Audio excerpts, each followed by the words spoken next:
Rev it up and welcome to Cars Yeah, show number 1762. March is Women's Month and March 8th is International Women's Day. So here on Cars Yeah, we're celebrating women in the automotive sector by having conversations with 23 inspiring automotive enthusiasts through the month of March. Women who are shifting the conversation.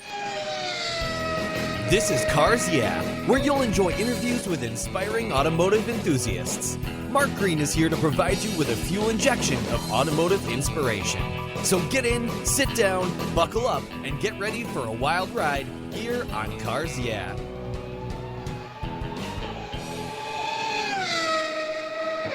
Hello, inspiring automotive enthusiasts, and welcome to Cars Yeah. Today I'm in beautiful Emeryville, California with a very special guest and actually a longtime friend of mine, Emily Morris. Emily, welcome to Cars Yeah. Are you ready to put it in gear and release the clutch?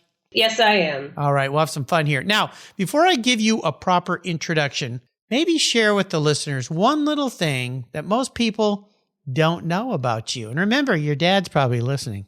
Well, he will know this one, but I got to drive my 1991 E30 at the Pacific Raceways with the BMW Club when I was growing up. Yes. My dad thought it would teach me to be a better driver, so he took me quite a few times. It was a lot of fun, and I highly recommend it for any young drivers. Yeah, absolutely. My kids went through the program there at Pacific Raceway. It was a great thing for them. They have said over and over it's helped them with situations they've found themselves in, usually with distracted drivers or bad weather and things like that. But, you know, I'll tell our listeners I'm good friends for, probably almost 30 years now with Emily's father, Bill. He's a regular listener here. He and I race vintage cars together. We've gone to many car events together.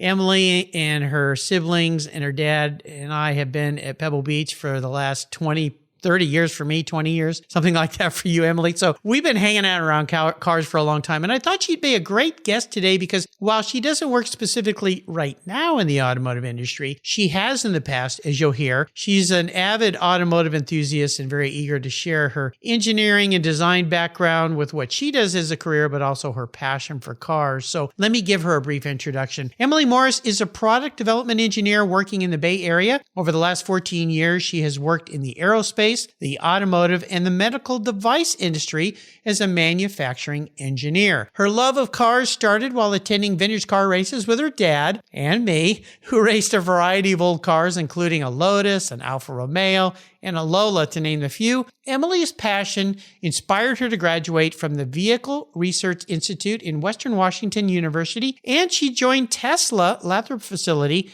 as a process engineer for their powertrain manufacturing line. We'll be back in just a minute to talk with Emily about her career and her passion for cars, but first a word from our valued sponsors. So sit tight, keep your seatbelt on. We'll be right back. Did you know Covercraft offers you much more than car covers? Floor mats, seat covers, and trunk liners? That's right. When you visit covercraft.com, you'll find Cologne custom bras, LeBras front end covers, and hood protectors that protect your vehicle's front end while you're on a road trip. No more rock chips or hours removing that nasty bug jerky from your grill and your paint. You'll find vehicle seat back organizers that keep everything in check, perfect for all the kids' things in the back seats, Spidey gear webs that keep your cargo in your truck bed safely in place, seat heaters, cargo bars, pro nets, rooftop carriers, and pet travel barriers to keep Fido in the back seat. They even make tire covers. And don't forget their dash mat, dashboard covers that shield your vehicles from the sun's damaging UV rays, and their sunscreens, my favorite. Their pet protection pads are easy to install, easy to remove, and washable. They protect your floors and seats from Fido's damaging claws, messy fur, and slobber. Everything in Covercraft is carefully engineered and quality made. I've used their interior protection on all my vehicles for many years. And I've got a really great deal for you. If you use the code YEAH21, YEAH21 at covercraft.com, you'll get 10% off. That's right, 10% off. So just use the code YEAH21 at checkout at covercraft.com. Covercraft, protecting the things that move you. I found a new way to protect my vehicle. American Collectors Insurance. That's who now protects my Porsche Turbo, the one I call my Orange Crush. But did you know they also insure your valuable collectibles of automobilia and automotive collectibles? If you're like me, you've invested in a lot of cool automotive collectibles over the years. Those items are valuable, and if you were to lose them in a theft or a fire, well, try to get your normal homeowner's insurance to pay you what they're worth. Good luck with that. American Collectors Insurance provides you with assurance and confidence that your collectibles are fully covered. American Collectors Insurance have been protecting us automotive enthusiasts since 1976. They provided me with an agreed value insurance policy backed by a history of taking care of their clients. Give them a call today for a quote at 866-ACI. Yeah, that's 866-224-9324 and protect the ones you love. I did. American Collectors Insurance. Classic car and collectible insurance designed by collectors for collectors, just like you and me. All right, Emily, we are back, and let's go a little deeper into the corner here and share more about your career, your passion for cars, and maybe perhaps talk a bit about your role today in the world of engineering. And I like to say it's a nice way to get the inspirational tires smoking a little bit. I know you like to get out on the track, as you said. So, Emily, take the wheel. Well, right now I'm working as a mechanical and process engineer with Ronin Product Labs in San Francisco. I actually recently became a partner with them, which I'm really excited about. Whoa. Well, that's big news. Congratulations. Thank you. Recently became a partner. So we work as a consulting group. And so we're hired out by corporations that are working to develop new products. And we help them with years of experience, hundreds of product launches with all the different people working with us. So we help them develop robust and sustainable designs. I don't know if I've ever worked with such an incredible group of people, both brilliant and kind. Very cool. What are some of the kinds of things that you guys create? Well, it's a little difficult to talk about, so I'm not sure what you can give up. Yeah, I'm not sure how much I can divulge. But we work from micro mobility, so scooters, and we do lots of really interesting consumer products. Yeah, all sorts of interesting things. Now, I know that you worked for a while at Tesla. Can you talk about some of the fun, cool things you did at that crazy company? Yeah, it was quite a wild ride. I worked there post Model S launch, but right about when the Model X was getting launched. So 2015 to 2018, I was there for the Model 3 launch. I was there when they started working on the big casting that they do now for the Model Y. Mm-hmm. All of that work was developed at the Lathrop facility. So yeah, just incredible people working there, and their passion and unending drive is really impressive. The product that I worked on was the large drive motor, which goes into the insanity mode. The P100Ds, so the super powerful Teslas, and it was an incredible experience being able to work on electric motors and really see what makes them tick. It was a great experience. Now, I know you're a diehard petrol head, but do you drive an electric car today? I am actively looking at buying an electric car. The instant torque is hard to ignore. Yeah. As a love driver, I love driving. So yeah. The sound of the car and the rumble is definitely not the same. But yeah, I've been actively looking at buying a Tesla lately. So we'll see. There may be a electric car in our future too. I keep thinking the next car we buy will be for my wife. She's the oldest car, so she's next in line again. But yeah, it's fascinating to me. I've driven a few. They're really fun, and for our lifestyle, it would be absolutely perfect. We don't drive our cars that much. We don't go that far, especially now for me. Sadly, my M3 sits in the garage, so is the way it is. So that might be a cool future. Let's talk a little bit about your passion for vintage cars and being around vintage cars and classic cars and things. You've had some cool drivers. You mentioned an M3. I believe you drove one as a daily driver for a while, right? Yeah, I had a 1988 M3 for a little while. I had to sell it to my brother because it's not a great daily driver. I was driving out to from Tacoma to Auburn. So, it was 45 minutes each way Right. in traffic. So Yeah. I absolutely loved the car, but I didn't have a garage to keep it in. So yeah. it needed a better home. Yeah. So Joe's got that ride now. Does he still have that car? Yeah, he definitely still has it. Yeah, that's a cool car. I remember when your dad got that car originally. That was cool. Well, when you think about old cars for you, what kinds of old cars are you passionate about that you love? Oh, definitely Porsches. I was born in Germany in the early 80s. So those cars that the turbo, wide body, it does something to my brain that very few other cars really strike that note. Yep. So yeah, I love also BMWs, just a German car girl in general, I'd say. Sure. Mostly probably inspired from my father. You think? Just a little bit. Well, I know Yeah. he's got a Porsche turbo. Maybe I could twist his arm a little bit. He could just hand that off to you. That would be a good idea. Yeah, with his cold dead hands. Yeah, well, we'll see, but I'll do my best for you, Em. Thanks for putting in a good word for me. I'll definitely put a good word in for you. Let's talk a little bit about your inspirations, maybe a mentor in your life that's helped you to be successful. Who's that person been, and what were the lessons learned? I would have to say Don Myers, my first aerospace manufacturing engineering manager. Mm-hmm. It was my first engineering role, and I was the only lady engineer. So going into that, I didn't have a lot of confidence, and I didn't really understand what the expectation was. So he really taught me that I do good work and that I should have confidence and be able to really stand on my own feet and be proud of what I do. Nice. He treated me like a member of the team and never let me doubt my value and what I brought to the table. Wow. Well, wonderful to have somebody like that in your life. When you think about this path, the career path you've chosen, engineering, which more and more women are doing now, but as you know, my wife was an engineer, and when she graduated, there were only, I think, 2 women in her class, and she worked in engineering for years, and she was the only one in the office amongst men who lots of times didn't treat her as an equal, so she dazzled them with her brilliance because she's very, very smart like you are. What kind of advice would you offer to young women or older women wanting to get into the career of engineering or motorsports or anything that has to do with that's typically a man's world? I hate to say those words, but it's not that way, but it's changing. It's improving. So how would you advise other women who are seeking to go into a field like yours that has in the past predominantly been male-oriented? It's changing, which is great, but it still seems to be heavy on the male side. What's some of those words of wisdom you might offer them so they can be successful like you've been?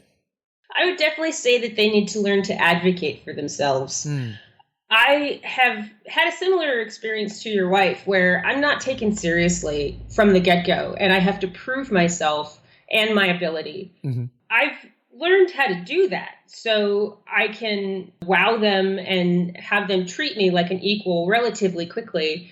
But if I'm going into a new group, I don't want to have to do that every time. So learning how to advocate for yourself and get people to see where you are in your abilities quickly is an important thing. But it's also important as a woman that you can't necessarily be too strong. Yeah, so it's a fine line. I listen and I hear what they are really asking for. And then I'm able to get across my abilities through being able to give them the answers that they necessarily didn't even realize that they needed. Exactly. Yeah, that's what helped Jill, my wife, back in the day. Her boss said, you know what, dazzle them with your brilliance. Just show them that you have the skill, the capability, and you'll be fine. And eventually that respect was earned in that way without coming across too pushy or bossy or rude or whatever you might call it so that you can work because they are colleagues. You need to work together. But it's hard. She came home many days going, I can't believe what somebody said to me today. So yeah, it's a challenge, but showing people who you are, what you can do, what you're capable of is definitely the way to do it. What has you excited and fired up about the industry and your business as an engineer these days? Well, I'm a lifetime learner, and I want to learn how to make high-tech products with cutting edge manufacturing processes. And so my role now, working as a consultant, I get to jump in and out of different projects. And so I'll have a variety of customers all over the product spectrum. How fun. In my previous roles, I really worked on one or two products. But this way, I can see different points of the development cycle for different products. That's got to be really rewarding because you're really rounding out your career in a lot of ways. And wherever you decide to go later, you can start to say, I really like that aspect of design and production manufacturing. And that could help steer you down that path, I would assume, correct? Yeah, that's definitely my hope, that it'll teach me what I want to learn about in engineering, what really drives me, and I can focus in that particular area of the development cycle. Absolutely. I'll tell our listeners that, we mentioned Emily's father, my good friend Bill. Yeah, she comes from very good stock. Let's put it that way. He's a neurosurgeon. Her sister's a flight surgeon or a nurse. A flight nurse. Yeah. Flight nurse. Yeah. Helicopters and everything. Yeah. And their brother Joe works in the real estate industry, I believe. Commercial real estate. Commercial real estate. So there's a bunch of smarties in this family. That's for sure. Yeah. They're always dazzling me with their brilliance. It's hard to keep up with you guys sometimes, but I think it's pretty cool. Well, what's the favorite thing about, you mentioned doing different things in your business. If you think about the favorite thing in your business that you might be steering towards in the future, is there something you've come across with what you're doing now that you're kind of targeting in on, or are you just absorbing it all right now? I'm doing a lot of absorbing, but right now I'm working on destructive testing.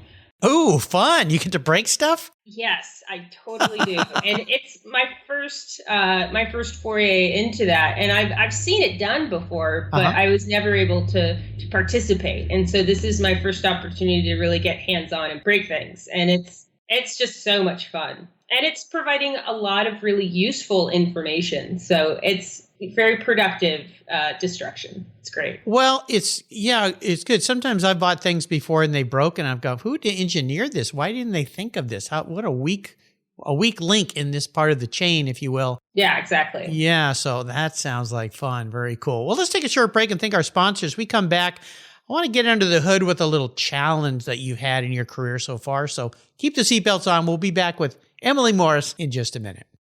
Crash jewelry is handmade from the metal of luxury cars while preserving the original factory paint. Founder Christy Shimke came up with the idea when she moved her jewelry studio into her husband's Los Angeles auto body shop. After watching beautiful Porsche ultraviolet fenders and Ferrari Rosso Corsa hoods head to the scrapyard, she developed her own unique upcycling process of cutting, bending, and sanding the metal into unique wearable pieces of beautiful automotive art. For Women's History Month here on Cars Yeah!, Crash Jewelry is giving away a special Ferrari Art Deco cuff. The cuff includes an empowering message engraved inside. Enter to win today by subscribing at crashjewelry.com. Plus, Christy is offering Cars Yeah! listeners 10% off in March when you use the code CARSYEAH at checkout. That's crashjewelry.com and use the code CARSYEAH today. And don't forget to follow Christy on Instagram at Crash Jewelry. I've discovered Linkage. It's a new quarterly publication and website that covers the automotive market, driving, restoring, collecting, and discovering your passion for motor vehicles. Linkage is about experiences, opinions, and values. Linkage is an actual informed, reasoned opinion based on first-hand experiences. A talented Linkage team covers the automotive world, the people who share your passion and mine, smart, considered, rational, and experienced opinions. Ones you can learn from and grow. That includes our passion that drives auctions and the collector car market. So come with me and join us on this journey. Join Linkage. Linkage, geared for the automotive life. Subscribe today at linkagemag.com. All right, Emily, we are back. Now, when you think about your career, what's one of the biggest obstacles that you've had to overcome so far to move past that situation? And what was the lesson learned? So the biggest difficulty that I've encountered is I've had 13 managers in 14 years of What? working as an engineer. Oh my I've gosh. only held 5 jobs. Wow. So with that revolving door of leadership, it was really difficult to achieve a senior engineering title because I would have to prove myself to a new manager almost once a year. And again and again. Yeah. Yeah. Wow. And so they would meet me, they'd see my work, they'd say, oh, yes, you totally deserve this. Here's some hoops that you have to jump through. Once we get through with that, then we'll move forward on this process. And I would jump through those hoops. I would present my information, and then they'd say, oh, hey, I'm leaving. Yeah. Good luck with this. Good luck. And then someone new would come in. Here's Billy Bob. He's the new guy in town. Exactly. Oh. And so, it got to the point where I wasn't getting any credit for the work that I had already done because my manager wasn't aware of it. Yeah. And so it was really difficult to achieve, but it really taught me how to be self-reliant, self-driven, and to push for what I want from my job. So my biggest regret is staying at a job after I stopped learning. This is a really important one. You dropped a golden nugget, a big value bomb there, as I like to call them. Because so many people get comfortable in a situation, and comfort equals, I think, a slowdown, lack of improvement. It's just, when you get comfortable, you need to start worrying in a career. Yeah, I totally agree. Once you hit that plateau, it can be nice to sit and be comfortable for a little while, but then you really got to get back up and keep moving because the world isn't stopping. And if you do, then you're just going to get left behind. Well, exactly. And I would think you mentioned the words lifelong learner. Your father being a physician, physicians always are learning because their career is evolving. Your dad said this once to me, I'm in school forever. I'm always going to be in school. I have to keep learning what the new techniques are. You think about surgery, they're doing things with robotics now. I mean, all these different things than when he started way, way back when, because he's an old guy like me. Said that for you, Bill. Yeah, it's evolving for sure. Let's ask you this. If somebody's out there and they're dealing with this, because back to the old days, people would stay in their same careers forever. Now, young people, they don't do that anymore. And it's almost a badge of pride that they go, I've worked in 5 different places in 6 different years. And that's a good thing because I keep growing and getting better and better and better. And even big companies I've seen, they do that on purpose. Like my son works for Google. My daughter-in-law works for Facebook. And they keep pushing them to move to the next level all the time. They don't like them sitting still. I would assume the same was probably at Tesla. Yes, definitely. And at my current role as well, they're always saying, okay, this is what we're doing today, but what do you want to do tomorrow? And how can we help you get there? Got to learn, got to evolve, got to grow. So when you start feeling that comfort zone, that's a warning sign for you guys out there. Time to learn more and get out of your comfort zone. That's where the good things happen. Just like on the racetrack. That's where you learn how to go a little bit faster. You're a young woman, and I would assume you have a lot of things on your bucket list. Are there some things in your career you still really want to accomplish that you're looking forward to? Oh, definitely. My next biggest challenge is to become a mechanical engineer. So this is a little nuanced, but my background is manufacturing engineering. Mm-hmm. So I'm figuring out how to make things and how to continue to make, thousands of them. A mechanical engineer is the designer. So they are the ones that are actually picking the features and developing the CAD, the computer-aided drafting of the part that you're making. So I'm trying to kind of swim upstream and to learn how to be a designer. Very cool. That was my wife's major when we met in college, mechanical engineering. So I think you're going to have some fun with that. You got the right mind for it too, knowing you. So I think you'll have no trouble being successful in that area. What are some of the positive ways that you've learned to give back to others to help them either in your career or even outside of your career? Well, in the automotive sector, there's a lot of stereotypes about lady engineers. At my job with Tesla, one of the first meetings I had with my production manager, he warned me not to be too catty. And to have someone in a leadership position, that's the first thing that they want to say to you was really hard to hear. Right. Especially because I am a very calm and nice person. Yeah, so I would say that's true. The idea of being catty, it's just not something that I do. Mm-hmm. And so it really caught me off guard. And I was also I was treated like a personal assistant more than an actual engineer when I first started. And so my hope is that I really helped kind of break the paradigm of what these leaders were expecting from a female engineer. And I was able to, break through those barriers and really show that I had value as a problem solver, right. Not just here to take notes, but actually solve problems. Yeah. And my hope is that I'll make it that exposure will make it easier for the next women joining that team. Having a diverse team allows for more creative solutions. Oh, absolutely. Yeah. Hopefully you taught that gentleman something, helped him see a different perspective, I guess might be the best way to say that, so he doesn't make that mistake again. Ugh. Yeah. Oh, geez. Well, sometimes us guys put our feet in our mouths. I'm sorry for that, but you got to help us. And I think you've done that there. So thank you for your help. What's your greatest high point in your career so far? Something you're really proud of?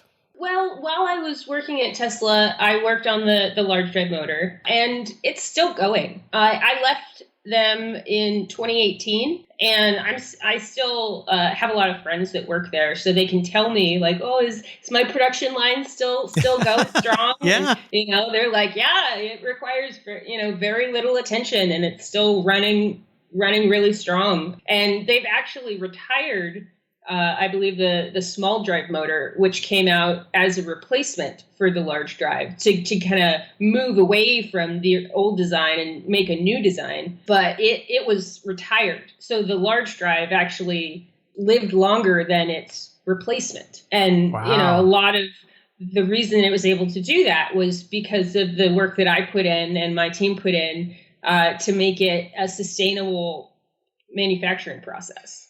I have a nephew and his wife has a Tesla. He works for Tesla, and he said that brand is like Apple. People are just in love with it that have it. And he said people will call us about repairs and they almost apologize they're bothering us. Whereas he worked for Volkswagen for 11 years before, and he said people would just be irate and they'd come in and be so mad their car was broken. And he said it's just such the opposite. And when he and his wife bought a Tesla for her, she's not really a car person. She's an EMT, so she does similar to what your sister does, helps people who've been in accidents and things. But he said she's like a 16-year-old schoolgirl in her first car. She just loves this thing. I mean, it's like a car is something to her now, whereas before it was just, way to get to work, nothing important. So they've done a good job with that brand, and you did in your way when you were there as well to create this iconic thing that's happening. And it doesn't hurt when you have a leader like Elon Musk out there who's...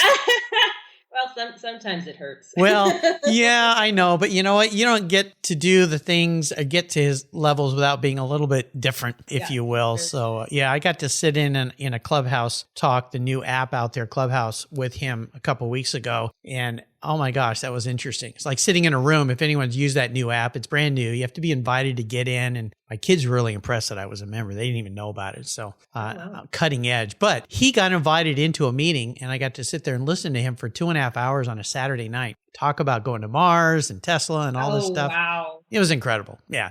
You feel like you're sitting amongst a mind that goes, it's from some other planet, which I guess that's where he wants to go back to, is his planet. Maybe that's where he's from. I don't know. Let's take a short break. Thank our sponsors. We come back. I'm going to talk to you about the ultimate drive. So sit tight. Keep your seatbelt on. We'll be right back.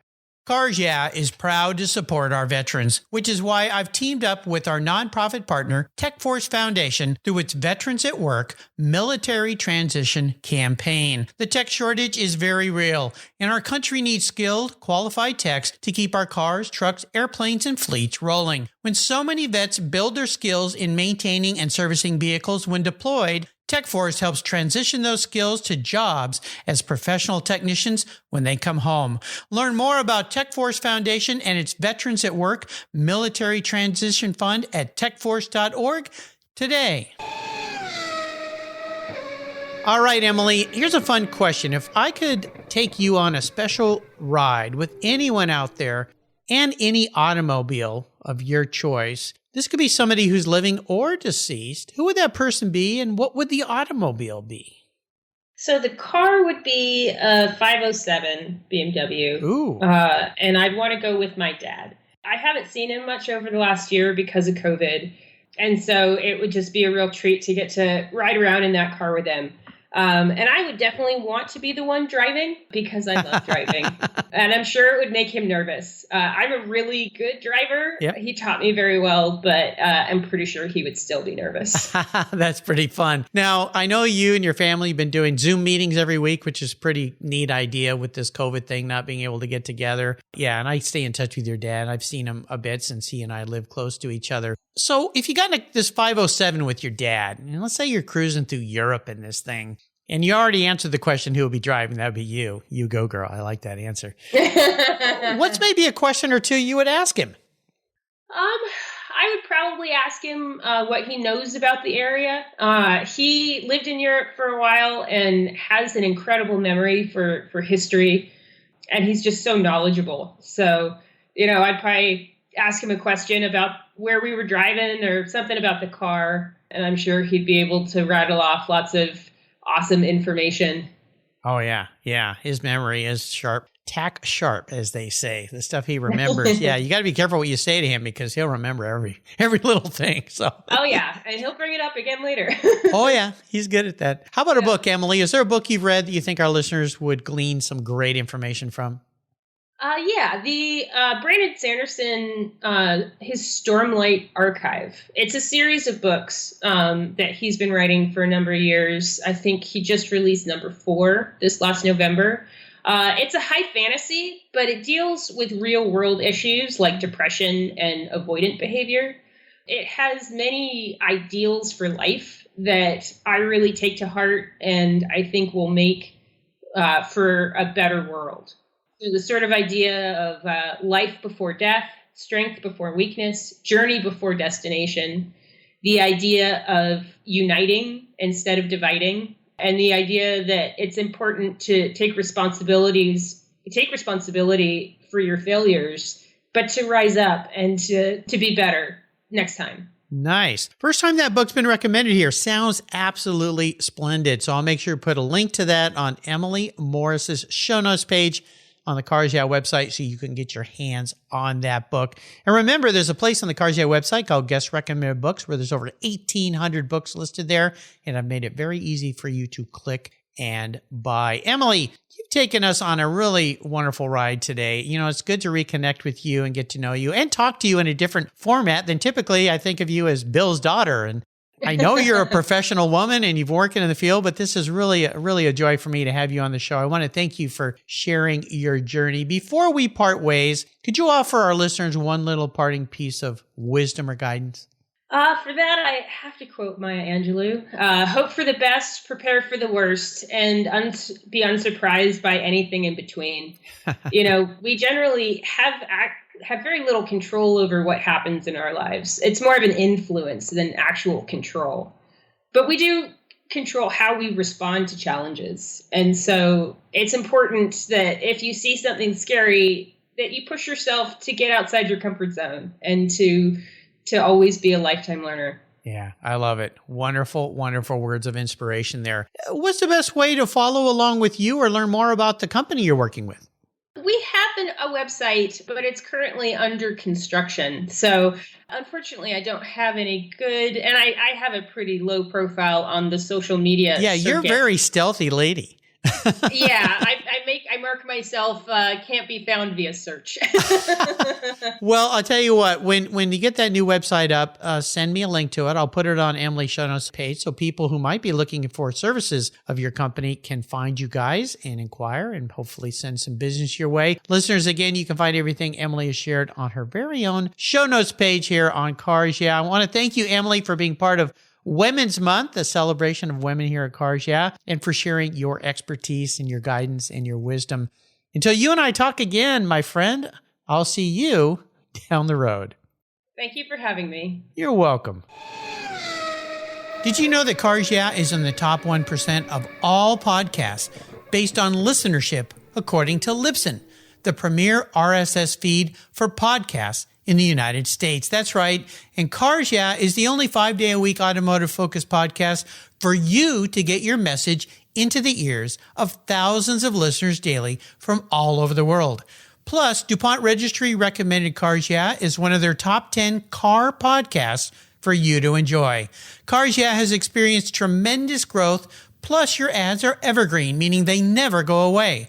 And more listeners find Cars Yeah every day for their daily dose of automotive inspiration. Do you want to expose your brand to a highly targeted list of automotive enthusiasts in a very unique and very personal way? Well, I can help you. Contact me, Mark Green, at mark@carsyeah.com or through the website at carsyeah.com today to learn more.